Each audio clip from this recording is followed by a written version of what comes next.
En los albores del siglo IV, en una pequeña ciudad llamada Tagaste, en la provincia romana de Numidia, la actual Argelia, nació Agustín, el 13 de noviembre del año 354.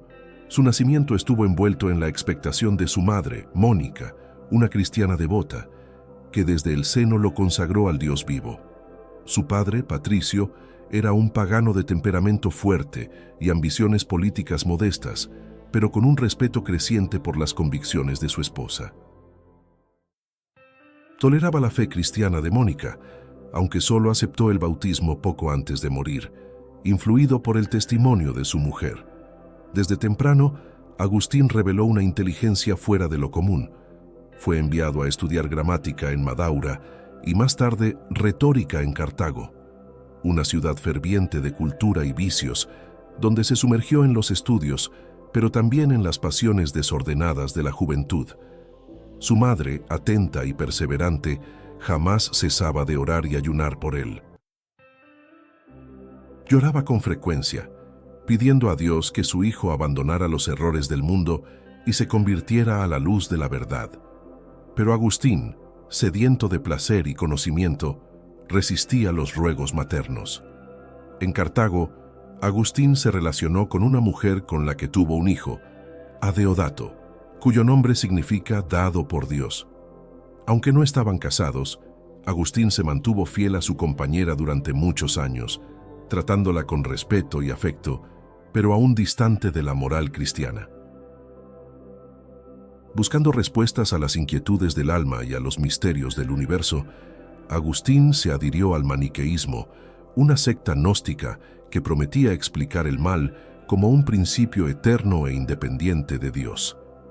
Esta doctrina lo fascinó durante casi una década. Aunque llegó a ser uno de los oyentes más brillantes de la secta, Agustín pronto se frustró con las incoherencias de los maniqueos. Sus preguntas más profundas quedaban sin respuesta, y sus líderes espirituales se mostraban inferiores a lo que prometían. En su anhelo de sabiduría, decidió viajar a Roma, donde esperaba encontrar mejores oportunidades de enseñanza y aprendizaje. Allí se sorprendió con la disciplina de los estudiantes y con un ambiente más austero, en contraste con el desorden de Cartago. En Roma, enfermó gravemente, y una vez más, las oraciones de su madre parecían acompañarlo incluso a distancia. Sobrevivió y fue entonces nombrado maestro de retórica en Milán, una de las ciudades más influyentes del imperio, donde el obispo Ambrosio desempeñaba un papel destacado. Al llegar a Milán, Agustín se sintió atraído por la fama de Ambrosio, cuya elocuencia le despertó admiración. Empezó a asistir a sus homilías, al principio solo por la belleza del estilo, pero poco a poco fue tocado por la profundidad teológica y la verdad que resplandecía. Mientras escuchaba a Ambrosio, Agustín veía cómo se disolvían sus prejuicios contra el cristianismo. El obispo de Milán demostraba que la fe cristiana era racional, elevada y compatible con el más puro amor a la sabiduría. Las escrituras empezaron a cobrar vida ante sus ojos. Al mismo tiempo, las dudas y los pecados que lo ataban al mundo se volvían cargas insoportables. Agustín vacilaba entre el deseo de entregarse totalmente a Dios y el apego a sus pasiones. La lucha interior crecía en intensidad cada día. Mónica, al saber que su hijo estaba en Milán, partió de Tagaste para reunirse con él. Ya anciana, llevó consigo la fuerza de sus oraciones y la ternura de su amor maternal. Al reencontrarlo, intensificó sus ayunos y súplicas por su conversión definitiva.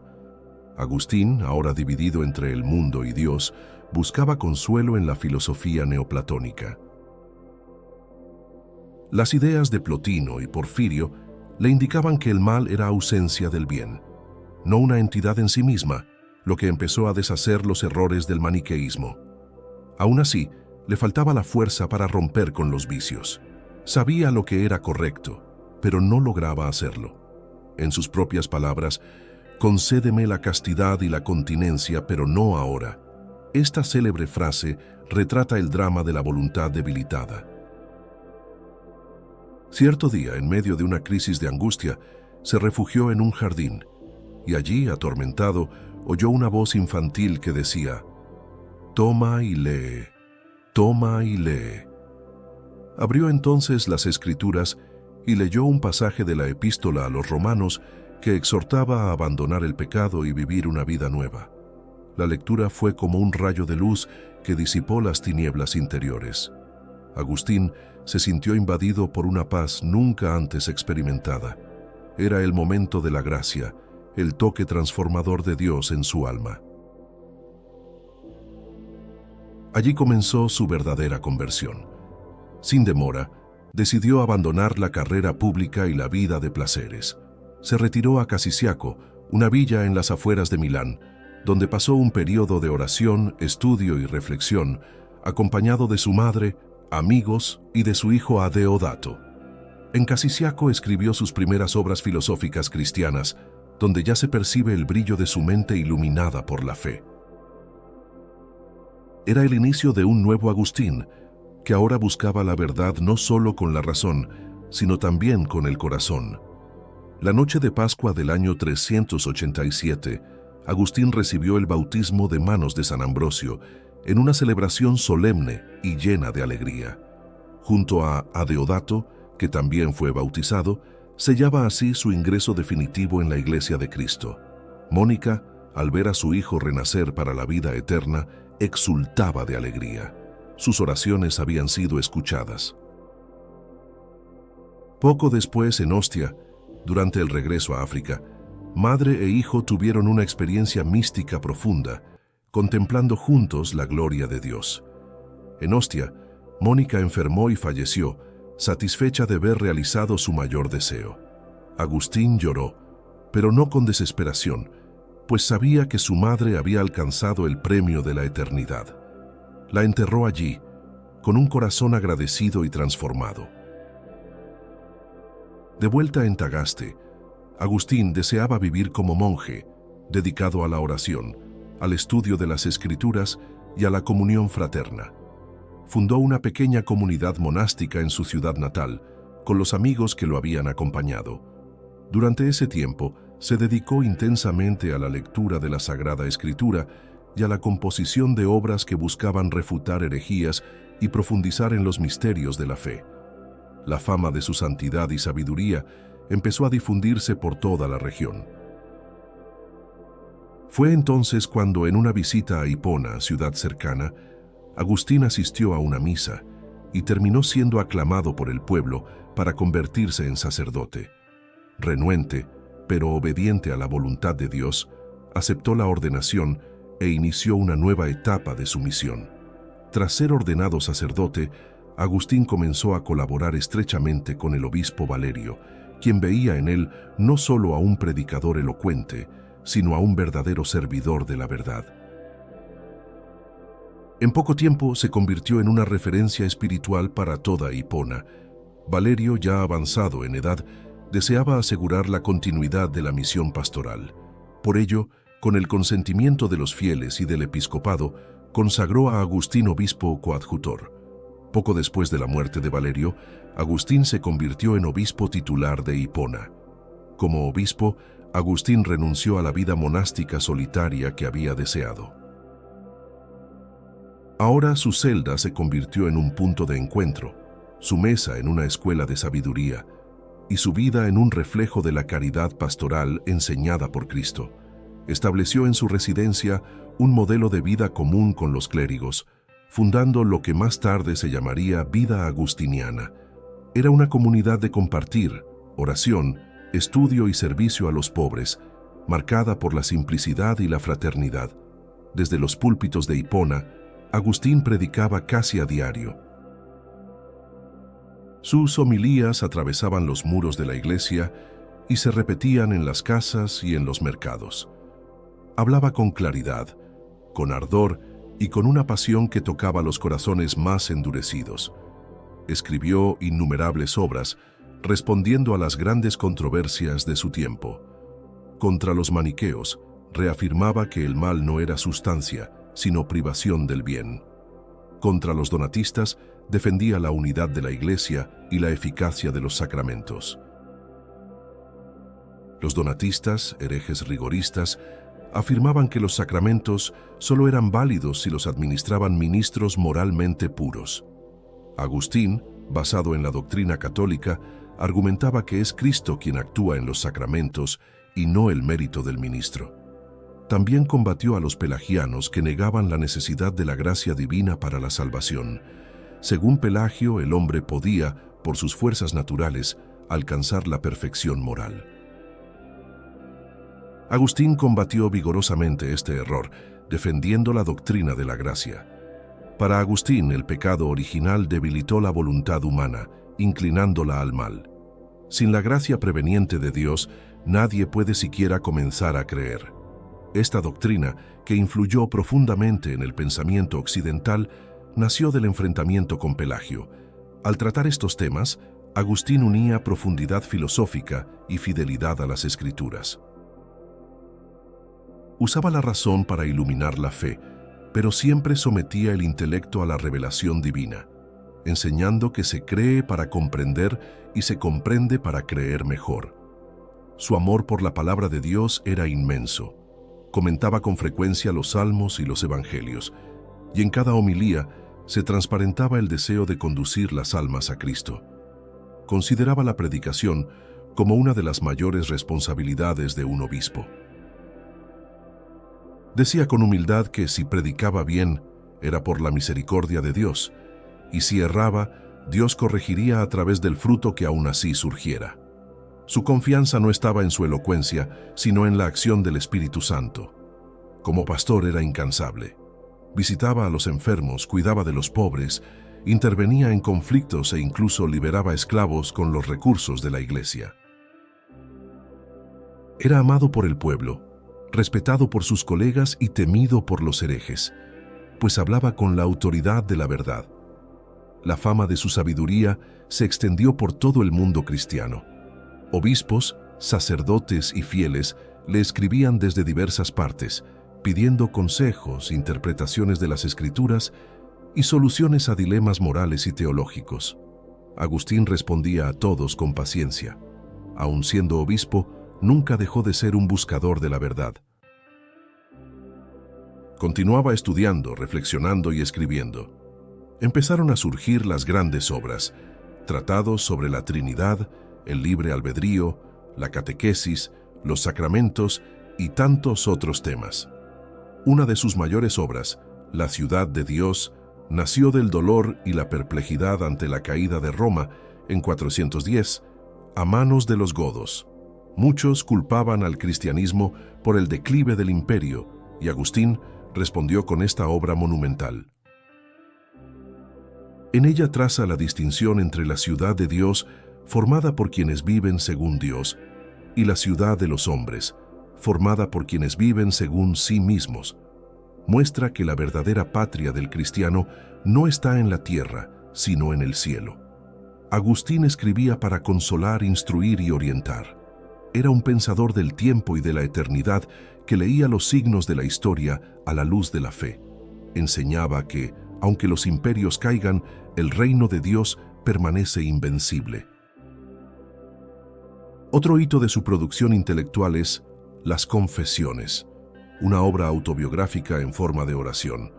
En ella, Agustín narra su itinerario interior, sus caídas y su conversión, exaltando la misericordia de Dios y la belleza del alma humana redimida. Confesiones se considera la primera autobiografía espiritual de Occidente. Su estilo sincero, ardiente y contemplativo ha tocado a generaciones de cristianos y sigue leyéndose como una obra maestra de la espiritualidad y la literatura cristiana. Allí, Agustín revela no solo su historia, sino su alma. Habla con Dios con intimidad, dolor, gratitud y deseo. Cada página es una invitación a la introspección y a la confianza en la acción de la gracia. Inquieto está nuestro corazón mientras no descanse en ti. Estas palabras iniciales de las Confesiones se han convertido en símbolo de toda la búsqueda agustiniana. el alma sedienta que solo encuentra descanso en Dios. Su teología es, ante todo, una experiencia de amor, de encuentro y de redención. Aunque combatió con vehemencia las herejías, Agustín jamás perdió la caridad. Escribía contra los errores, pero siempre con la esperanza de que los errantes fuesen iluminados. Era firme en la doctrina, pero compasivo con las personas. Su humildad era notable. Reconocía sus errores pasados y, aun como obispo, no se consideraba infalible. Decía que solo la Iglesia, como cuerpo de Cristo, tiene la garantía de la verdad. Él mismo se sometía siempre al magisterio de la Iglesia. Ya maduro, Agustín continuaba celoso en la defensa de la fe. Enviaba discípulos a combatir las herejías en otras regiones, mantenía correspondencia con los grandes nombres de la época y seguía enseñando al pueblo con sencillez y profundidad. Con el paso de los años, Agustín se convirtió no solo en un obispo respetado, sino en un maestro de la cristiandad, cuyas palabras moldeaban la ortodoxia e inspiraban las conciencias. Sus escritos se volvieron autoridad en concilios y disputas teológicas. Uno de los temas que más exploró fue el misterio de la Santísima Trinidad. En su obra De Trinitate, buscó mostrar con gran sutileza filosófica cómo Dios es uno en esencia y trino en personas, Padre, Hijo y Espíritu Santo, en una comunión perfecta de amor. En ese tratado, Agustín utiliza analogías interiores, como la memoria, el intelecto y la voluntad, para reflexionar sobre el misterio de Dios. No pretende explicarlo, sino señalar caminos para una contemplación más profunda del misterio revelado. Su teología no era estéril. Nacida de la oración y del sufrimiento, estaba dirigida al corazón humano. Agustín no escribía solo para eruditos, sino para todos los que desean conocer la verdad que libera y transforma. Además de la teología, desarrolló una doctrina eclesial sólida. Enseñaba que fuera de la Iglesia no hay salvación, pues en ella Cristo sigue actuando. Para él, la Iglesia es madre y maestra, columna de la verdad y sacramento universal de salvación. Al mismo tiempo, estaba atento a la vida moral de los fieles. Insistía en la humildad como base de la santidad, combatía la soberbia y predicaba la misericordia. Decía que Dios resiste a los orgullosos, pero concede su gracia a los humildes. Escribió cartas y tratados pastorales sobre temas como el ayuno, el matrimonio, la virginidad consagrada, el pecado y la penitencia. Todo era ocasión para instruir, edificar y santificar. Su pluma era un instrumento del Espíritu Santo. Continuaba también combatiendo los errores del pelagianismo, que a pesar de estar condenado, persistía bajo nuevas formas. Agustín defendía con vigor que toda buena obra es fruto de la gracia y que nadie puede salvarse sin la acción preveniente de Dios. Con ello desarrolló una profunda reflexión sobre la predestinación, enseñando que Dios, en su presciencia y bondad, elige a algunos para la salvación, no basándose en méritos previos, sino por un designio gratuito de amor. Esta doctrina, sin embargo, jamás se presentaba de modo fatalista. Agustín reafirmaba la libertad humana y el llamado universal a la conversión, pero mostraba que toda respuesta positiva es obra de la gracia que actúa misteriosamente en el alma. Estas cuestiones fueron retomadas siglos después por teólogos como Santo Tomás de Aquino e influyeron de forma decisiva en la doctrina de la Iglesia.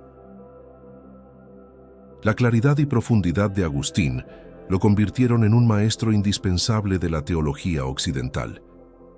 En medio de estos combates doctrinales, Agustín no descuidaba a su pueblo. Era un pastor que conocía a sus ovejas por su nombre, que se preocupaba por los pobres, los presos, los exiliados. Su caridad era concreta, visible y generosa. En una ocasión vendió objetos sagrados de la Iglesia para rescatar a cristianos que habían sido capturados por bárbaros. No toleraba la idea de ver a hermanos en la fe esclavizados y hacía todo lo posible por devolverles la dignidad. Su relación con el clero también era formativa. Escribió la Regla de San Agustín, que más tarde inspiraría a diversas órdenes religiosas. En ella propone una vida común basada en la caridad, la común posesión de los bienes y la obediencia al superior. Esa regla, aunque breve, fue uno de los primeros documentos en sistematizar la vida religiosa en Occidente. Su influencia llegó hasta San Benito, quien la utilizó como referencia para la formación monástica posterior. Agustín no vivió aislado de los acontecimientos políticos de su época. La caída de Roma, la crisis del imperio y las invasiones bárbaras sacudieron profundamente el mundo conocido. Él veía en ello el juicio de Dios y la purificación de la historia. Sabía, sin embargo, que la verdadera esperanza no está en los reinos terrenales, sino en la ciudad de Dios. Enseñaba que debemos ser buenos ciudadanos de la tierra, pero sin perder de vista la patria celestial. Era un teólogo del tiempo, pero con el corazón en lo eterno. Sus últimos años estuvieron marcados por una creciente fragilidad física, pero también por una intensa producción intelectual. Continuaba escribiendo, revisando sus obras y dictando cartas y sermones.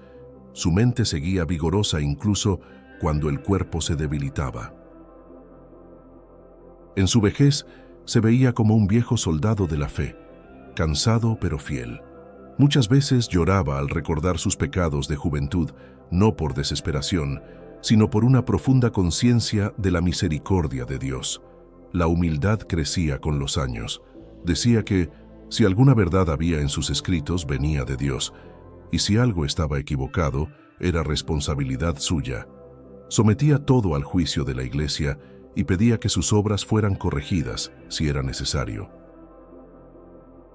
En 426, nombró un obispo coadjutor, Heraclio, para asegurar la continuidad de la misión pastoral en Hipona. Preveía que su fin se acercaba y quería garantizar que el rebaño de Cristo no quedara desamparado. Ese mismo año empezó a escribir su obra Retractaciones, una revisión crítica de todo lo que había escrito. En ella comentaba y corregía ciertos pasajes, demostrando notable honestidad intelectual y deseo de fidelidad a la verdad. Este gesto raro y admirable muestra cuánto era consciente Agustín de la grandeza de su misión y de la responsabilidad que llevaba. No buscaba gloria personal, sino que sus enseñanzas sirvieran al bien de las almas y a la gloria de Dios. Poco después, los vándalos invadieron el norte de África.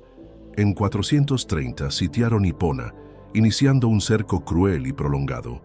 Agustín, ya enfermo, vio su ciudad sitiada, su pueblo en pánico y la iglesia amenazada. No se desesperó. Al contrario, intensificó las oraciones y los ayunos, exhortando a los fieles a confiar en Dios. Pidió que se rezara, no para que la ciudad fuese salvada, sino para que la fe del pueblo permaneciera firme hasta el final. Debilitado por la edad y el sufrimiento, Agustín pasó sus últimos días recogido en oración, meditación y penitencia. Mandó colgar los salmos penitenciales en la pared de su habitación para poder recitarlos incluso acostado en su enfermedad. Quería morir como vivió, en humildad ante Dios, pidiendo misericordia por sus pecados.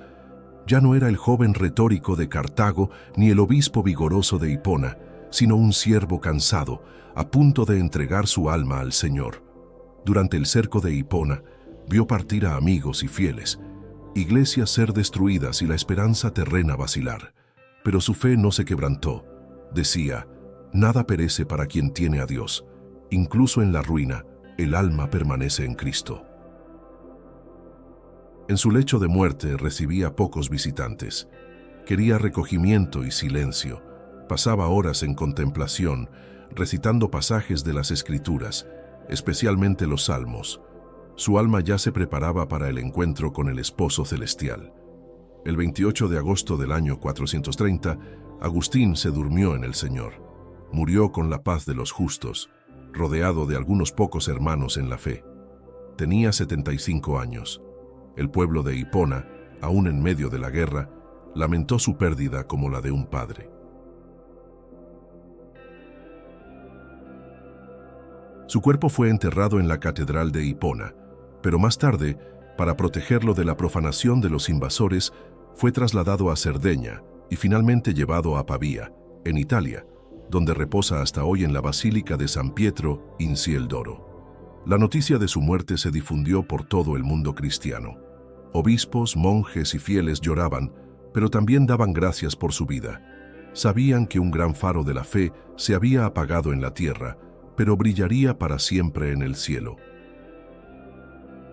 Su discípulo Posidio, obispo de Calama, escribió su primera biografía, la Vita Augustini, donde relató sus virtudes, su caridad, su pasión por la verdad y su fidelidad a la Iglesia hasta el fin, un testimonio que perpetuaría su memoria. La influencia de Agustín atravesó los siglos. Sus escritos fueron copiados, estudiados y comentados por generaciones de monjes, teólogos y doctores. Su pensamiento se convirtió en pilar de la teología occidental, especialmente en la Edad Media. Santo Tomás de Aquino, en el siglo XIII, se refería a él como el más eminente de los padres de la Iglesia. El Concilio de Trento, en el siglo XVI, recurrió a sus textos para defender la doctrina de la gracia y del pecado original. Su magisterio se convirtió en punto de referencia para temas como la naturaleza de la Iglesia, la justificación, la libertad humana, la Trinidad, los sacramentos y la vida espiritual. Pocos doctores de la Iglesia dejaron un legado tan vasto e influyente.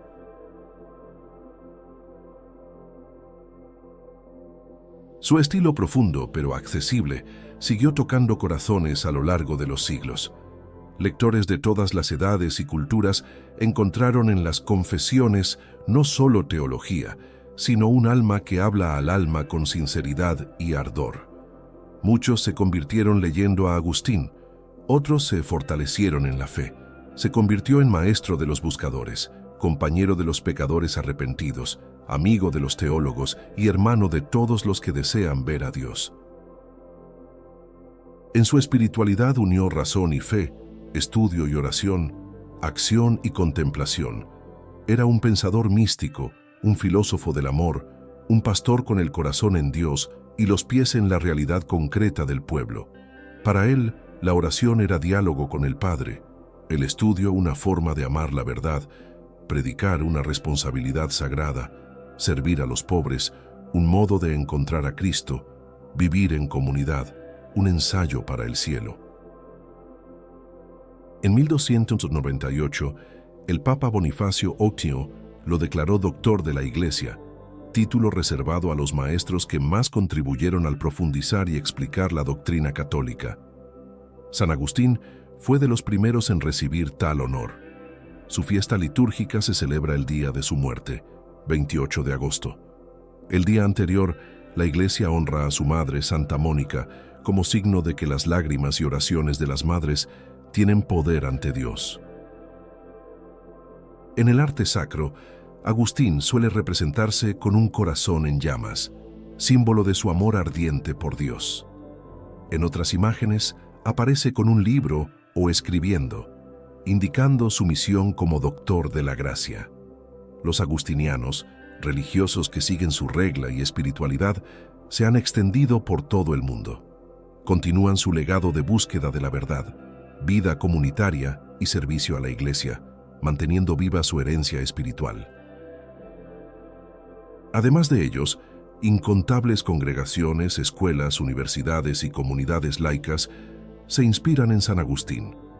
Su pensamiento sigue vivo, adaptado a las nuevas generaciones, pero siempre fiel a la fuente original. En el mundo contemporáneo, Agustín continúa siendo leído, citado y estudiado. Intelectuales cristianos y no cristianos reconocen en él uno de los mayores genios de la humanidad, cuya obra trasciende fronteras religiosas. Para los católicos, sin embargo, es más que un genio. Es un santo, un intercesor, un modelo de conversión y de amor apasionado por Dios. Su ejemplo muestra que no hay pecado que no pueda ser perdonado, ni vida que Dios no pueda transformar. Su frase célebre resuena a través de los siglos: «Tarde te amé, belleza tan antigua y tan nueva, tarde te amé». Es el grito de un alma que, tras buscar tanto fuera, encuentra finalmente dentro de sí al Dios que siempre la esperó. Y por eso San Agustín sigue enseñándonos a conocernos a nosotros mismos, a buscar la verdad, a acoger la gracia y a confiar en la misericordia de Dios. Vivió como pecador convertido y murió como pastor fiel. Que su vida nos inspire a amar a Dios con todo el corazón, con toda la mente y con toda el alma. Que sus palabras nos guíen en el camino de la verdad y que algún día podamos con Él cantar eternamente: nos hiciste para ti y nuestro corazón está inquieto hasta que descanse en ti.